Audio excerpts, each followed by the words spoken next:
The future of controller gaming on Call of Duty Warzone and just Call of Duty in general is changing forever. Call of Duty is finally nerfing what mouse and keyboard players have been crying about forever: rotational aim assist on controller. What is rotational aim assist? Let me explain.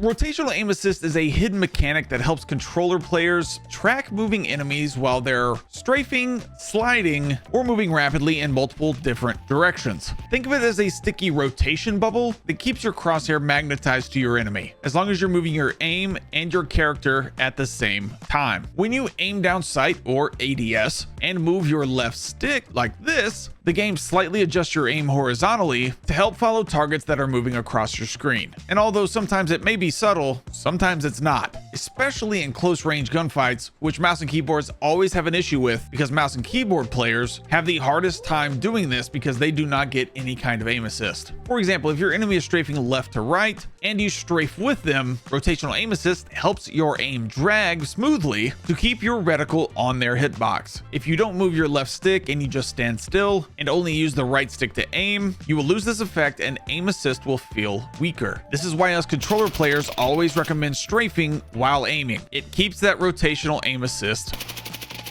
active. Call of Duty has two main layers of aim assist: friction, or slow down aim assist. This is when your crosshair slows down as it enters the enemy's hitbox. This is activated when you move your right stick to aim. Then there's rotational aim assist. This is when your aim moves with the enemy while you're moving. This is activated when you move your left stick. When these are used together, that's when aim assist feels the strongest. So why does it feel so strong in Warzone all the time? And why are the devs going to nerf it in Black Ops 7? Warzone's rotational aim assist is tied to the game's 120 Hz refresh rate, behavior, and frame sampling. That's why players on higher frames, 120 FPS plus, aka PC players usually, often feel a stronger rotational pull. The higher the FPS, the more frequent the frames are updating. In close range gunfights 0 to 20 meters, rotational aim assist dominates.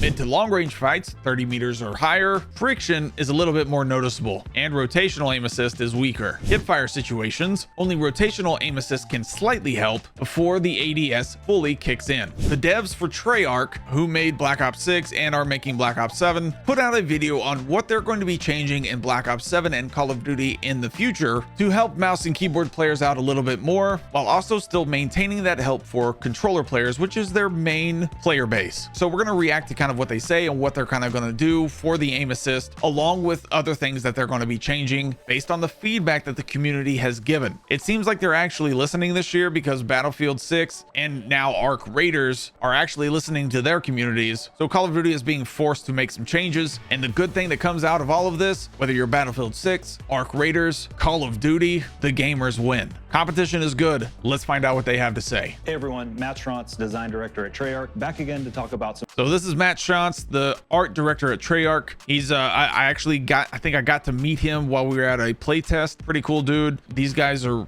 yeah, they're smarter than me. I'm interested to see what they're going to be changing. I hope it's good. I really do. Some updates for multiplayer in Black Ops 7. Okay, so the first topic I want to touch on is the whole aim down sights, ADS, while sliding, diving, wall jumping topic. So in the beta, that did require you to take the dexterity perk. The dexterity perk was required for the beta. It was insanely OP. It wasn't really OP as much as it was like the only thing you could do to make the game feel smooth. I'm glad he's going to be talking about this. The team looked at all of our options and ultimately landed on providing the most fluid experience by default, which does mean we've reintroduced the ability to aim down sights while sliding, diving, and wall jumping by default. You do not need to take the dexterity perk. Dexterity will still speed up those interactions, sprint to fire, slide to fire, but you will not need dexterity perk to ADS while doing those actions. That's a huge W. I would love to see that in Warzone for sure. Now this is strictly multiplayer and what they're going to be adding inside of multiplayer in Black Ops 7 on release, but if this comes in to Call of Duty Warzone, that is a huge W. You shouldn't have to have a perk to do what you want to do inside of Call of Duty, as far as aiming down your sight, sliding while you're doing the wall jump, which wall jump, a little underrated by the way. It didn't feel super OP. It didn't feel clunky. it felt really smooth, to be honest. I wouldn't mind seeing it in Warzone, just try it out, maybe in the LTM or something like that. That way people don't get so pissed off, but I digress. Touch on is just to reconfirm Footstep volume. I touched on in our last dev update about footstep volume. We have slightly increased the volume of our footsteps in multiplayer. We're very happy with where they're at, where it's going to incentivize more stealth play styles without over-indexing on the need for the ninja perk. I love that, because now if you use the ninja perk, it will actually make a difference, because the ninja perk always, like for the past couple of years, seems like when it was in the game or dead silence, it doesn't seem like it worked that well. It didn't even seem like it made a difference, because you couldn't hear footsteps pretty much anyway, unless you had like some Art of War style audio settings on PC or something like that. Like, it did not make any sense at all. So this is a W if that, we'll see how much it actually does change, but that'll be fun. Next, I want to touch on where we've landed with our slide tuning coming out of the beta for launch. Alongside that dexterity change and the ADS change, we have slowed down the slide speed a bit and we reduced the distance a bit, but I promise you it still feels great, it still feels fluid, but we want to make sure that that's not the only way you can enter in an engagement. I don't know how I feel about the sliding. Again, this is not for Warzone, so sliding, I like the slide cancel. The slide cancel everybody loved back for Modern Warfare 2019 when it was an accident. So if you're new to Call of Duty and you weren't here for 2019 Modern Warfare, that the slide cancel was an accident and it actually wasn't even supposed to be in the game, but they ended up taking it out, they fixed it, and everybody wanted it back. Like, everyone wanted it back. So I don't know how I feel about the sliding stuff, but we'll see. Another mantle speed, this is good. Touch on are our mantles. So we saw the feedback, we agree. Some of the mantles felt a little slow, so the team is going through every single mantle in the game to make sure that we have a consistent speed and fill and everything feels fast. This is cool. This is great. This is great topic, and it's about our perks and our perk distribution. Got a lot of feedback. We made some changes ahead of beta coming out of our blog. A lot of you had a lot of feedback on that, which we appreciate. But the big changes that we're going to focus on here for launch are: one, we want to make sure that we are incentivizing and allowing for varied play styles. Two, we saw a lot of feedback on how stacked slot 1 was, so we've made some adjustments stacked, there. dude. Like, slot 1 was crazy. And then 3, there were some kind of niche underutilized perks, so we've actually made some combinations of perks to make those chunky decisions and choices. I will say, like, the thing about the perk slots, like, yeah, perk 1 was super stacked. Like, there were so many options to choose from in perk slot 1 that perk slot 2 and perk slot 3 were almost irrelevant to some degree. So glad they're making that change. Again, this is just multiplayer. I'm optimistic about Warzone. I think a little bit more than most. Just strictly, you got the new map. I think this new map will do a little bit better, even though I did go get to play test it. When they said that this was going to be, they're not replacing Rebirth. Rebirth is here to stay. But when they said that they were going to do this and bring this map out, honestly, we kind of told them that they shouldn't even release it. I'm talking about the new Resurgence map, Hollow or whatever, whatever it's called. But man, that thing was real bad when we played it at the playtest, and then I didn't get to play it at COD Next. I wasn't invited. Not sure that I would have gone if I was invited, but you know, to each their own. I'm whatever. I would love to give them some feedback while I was there, but I'm the kind of guy who's going to give constructive feedback. I'm not just going to get overall angry. So, you know, I love Call of Duty. I want it to be back to where it was.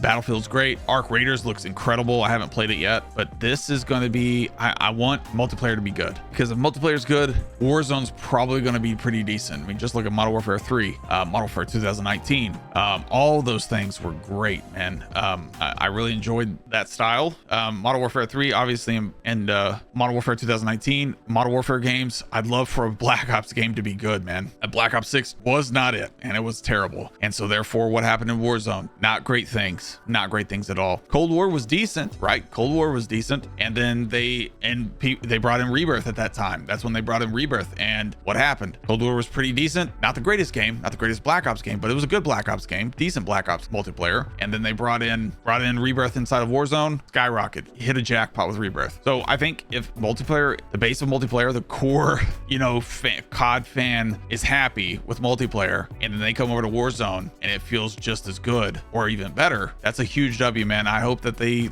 seem like they're listening this year, and I think it's because they have to, because Battlefield's killing it and Arc Raiders looks incredible and everybody seems to love it so far. I think DMZ 2.0, if that ever drops, is going to be incredible as well. So that's going to be interesting for sure. Okay, let's get into the details. All right. First change, we've actually moved Tech Mask to slot 2 from slot 1. Okay. That's going to allow for classes like Flak Jacket, Tech Mask, and Guardian for a very strong support tanky class. Fine. I'm not usually a guy that runs that. Slot 3. 3, Looper to slot 3 from slot 2, and that's going to let you loop your score streaks. Okay. Cold-blooded is going to slot 3 from slot 1. That's good, because cold-blooded, I would have loved to run cold-blooded. Like Ghost, Ninja, and cold-blooded with a wild card, of course. Love that. Scavenger is going back to slot 2 from slot 1. Cool. And then we'll start getting into the combinations of those underutilized perks that I touched on. So first up, Shadow, which allows you to move by traps without setting them off, has been added to Engineer. So that's going to be a fun perk where you can actually see enemy equipment through the world and then also approach it and not set those traps off. Vendetta, which allows you to see the location of your previous killer, has been added to Assassin. So if you really want to target a single player on the enemy team, this is going to be your perk. So one for our melee players, we've actually added Bruiser, which gives you increased health regen and score for melee kills to close shave. So if you want to go all in on that melee playstyle, this is challenges and stuff. Hunter's Instinct, which gives you intel on a nearby enemy after a kill, has been added to Tracker. So that's all about tracking your enemy locations. Great. And then one that I'm super excited about, we've actually added Quartermaster, which recharges your equipment to Gearhead, and that has moved to slot 1. That makes sense. If you're all about the gadgets, if you're all about the field upgrades and the equipment, this is going to be the perk for you. So with all of these changes to our perks, the team is very excited. We think you'll be very excited. And of course, we're very much looking forward to your feedback.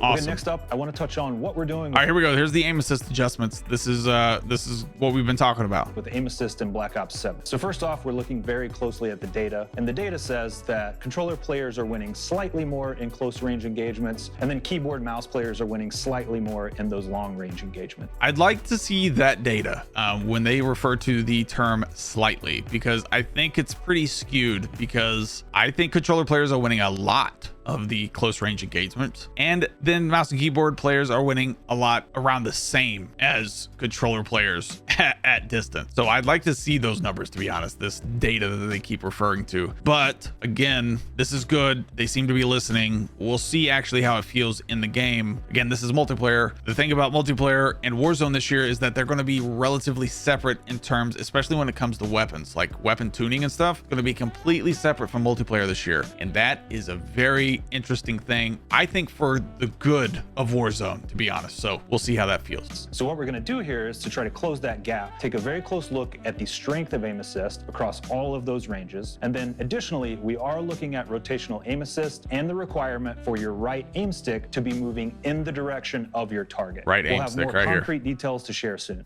That's my time for today. Of course, we have more details coming on maps, modes, weapons, and progression as we head into launch. I'm ready for the Warzone stuff, man. That's going to be really fun. I'll go over some quick controller settings for you real quick. Again, my horizontal stick sensitivity, vertical stick sensitivity are at 1.5. Some people do 1.6s, completely up to you there. Keep them middle though. If you get too high, if you end up getting too high, you're going to overcorrect a lot, man. It doesn't take much. Obviously, controller vibration off. My dead zone inputs, this is pretty important for me if you have stick drift or anything like that. Left stick minimum. I don't have stick drift, but so this is why I have it at 0. If you have a little bit of stick drift, you can definitely bump this up a little bit. Left stick min 0, left stick max 70. That way you don't have to move this all the way up in order to get the max amount of movement on that. And the right stick minimum at 3. Right stick max 100, left trigger 0, right trigger 0 if you don't have click triggers. Aiming settings, target aim assist on, motion sensor function off, target aim assist on, make sure you have that on. Aiming advanced settings, ADS sensitivity transition timing to instant, third person ADS correction time to assist, aim response curve type to dynamic, bump that all the way up to 1 if it's not. Custom sensitivity presume, I have this on and set everything but the low zoom to 1.25. Then for movement, I've got tactical sprint assist and the sprint assist delay 0, mantle assist off, parachute automatic behavior off, movement advanced settings. You can just sit here, copy these, plunging underwater free, just kind of copy all that. Vehicle advanced settings, don't really need that. I don't play that. I don't play with I use vehicles, but those really don't matter. Aim down sight behavior hold, obviously double tap ADS, apply all equipment behavior hold. Combat advanced settings, you can kind of just screenshot those if you want. And then scoreboard map, stats behavior, toggle overlay advanced settings, easy. One question I do get asked a lot for my graphics specifically is how I set my enemy color. I usually set them to pink or like a really bright color. And what I do is go to color customization. You can also search this inside of your settings. Go to settings bar and go to search settings and type it in, or type it in with your controller. Color customization, and you can set your enemy colors to this right here. My game color filter 2, both all the way to 100 on both of these. And then the gameplay HUD, another readability, or gameplay HUD. This is pretty important as a crosshair. The crosshair, I have mine center dot, and then I have center dot scale. I have mine on larger, and then you can also change your crosshair color here, and that will I set it to a very bright color. That's not the color of my enemy, which is usually a teal color like I like to use. So that's kind of some basic settings that you can add in. So kind of some tips before we go, and at least to abuse the aim assist right now before they nerf it. If they actually nerf it enough, we'll see how that goes. There may be some settings and some ways around that, or there may just be some glitches inside the game at that point. We'll see how it goes, and of course I'll keep you updated, so make sure you're subscribed to the channel. Helps out the channel a ton. Like the video, share the video to your friends, whoever you want to see this. Comment down below what you're excited about or what you're worried about when it comes to aim assist in Warzone as well. For controller players, mouse and keyboard players, I'd like to hear your thoughts, so comment down below. But again, remember, while you're playing, at least for now, for the next month or so, always strafe while you're ADSing. It activates that rotational aim assist right here. Don't overcorrect with your right stick. Let the aim assist do its work. Just slightly pull. That's why it may seem, if you're watching any of my videos or any other videos, if you're watching and they have a controller cam like me, it looks like their right thumb's not even moving that much, and that's because we're not having to move it that much. Like, we're not having to drag straight down. Like you'll see it, but we're not having to move it that much, right? So just drag slightly down and don't overcorrect. Don't overcorrect that down. Just nice and smooth. Remember, stay mobile, standing still, even when you're hip firing. Okay, even when you're hip firing, just like that. And again, use guns with stable recoil. This Merrick 5.56 is incredible. I love hipfire builds. So the new X52 resonators, a ton of fun to use, all that kind of stuff. So just stay mobile, always be moving. ABM, always be moving. Just make sure that you're just not standing still trying to only use the right stick. Use your left and right stick to complement each other, and try to keep that aim as steady as possible while strafing back and forth. Here's a loadout for the Merrick that I was using in this video, and of course you have the X50. It's fantastic. We'll see you in the next one.